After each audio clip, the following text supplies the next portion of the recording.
Salve, salve! Bem-vindos a mais um vídeo sobre a história da capoeira. E hoje nós vamos começar a falar sobre um local cuja história da capoeira é pouco conhecida e pouco difundida. Estou falando da cidade de São Paulo.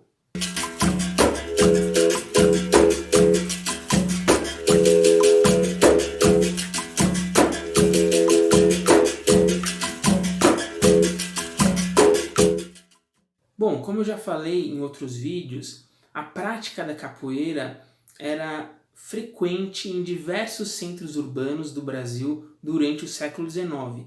Em São Paulo não era diferente, também havia capoeira, mas antes de falar da capoeira propriamente dita, nós precisamos entender o que era a cidade de São Paulo nesse período.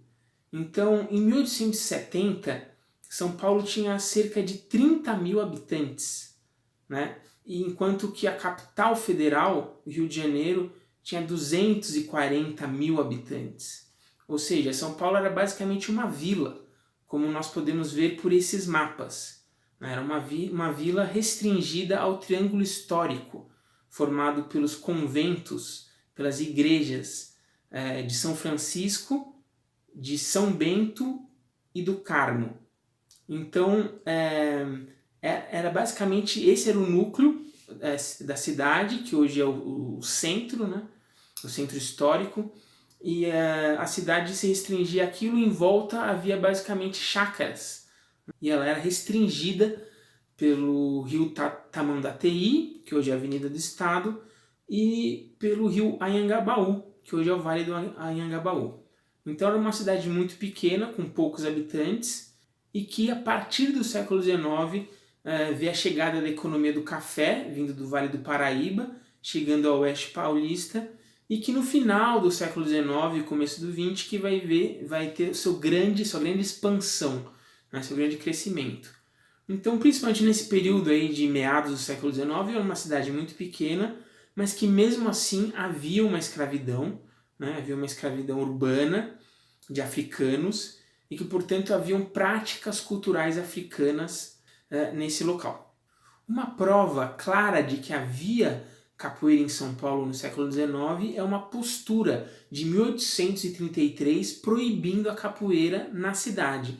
A postura fala o seguinte: toda pessoa que nas praças, ruas, casas públicas ou em qualquer outro lugar também público praticar ou exercer o jogo denominado de capoeira ou qualquer outro gênero de luta, sendo livre, será presa por 3 dias e pagará multa de 1 a 3 mil réis, e sendo cativa, será presa e entregue ao seu senhor, para fazer castigar na grade com 25 a 50 açoites. Então a gente vê que havia uma punição, uma proibição e uma punição para capoeiras, não apenas para escravos, escravizados, mas também para livres, então que era uma prática difundida, né? Essa postura é de 1833. E não só essa postura da cidade de São Paulo, nós também vemos outras posturas pelo estado de São Paulo, em cidades como Itu, Sorocaba, que também vira depois um importante centro de capoeiragem. Então nós podemos falar que o estado de São Paulo foi pioneiro em posturas proibindo a capoeira, o que por si só já demonstra que havia capoeira nessa região. Agora, apesar das posturas, nós temos poucos casos de prisões por capoeiragem, né, nos processos crimes e nas notícias. Temos alguns, geralmente ligados a agressões, mas são poucos, muito poucos, principalmente se comparado ao Rio de Janeiro. Então, existindo poucos casos de capoeiragem relatados e ao mesmo tempo existindo esse processo, essa postura proibindo, fica a pergunta no ar, né, do porquê tão poucos casos relatados. E aí existem duas possibilidades para isso. A primeira é que talvez a capoeira tenha sido tolerada, né?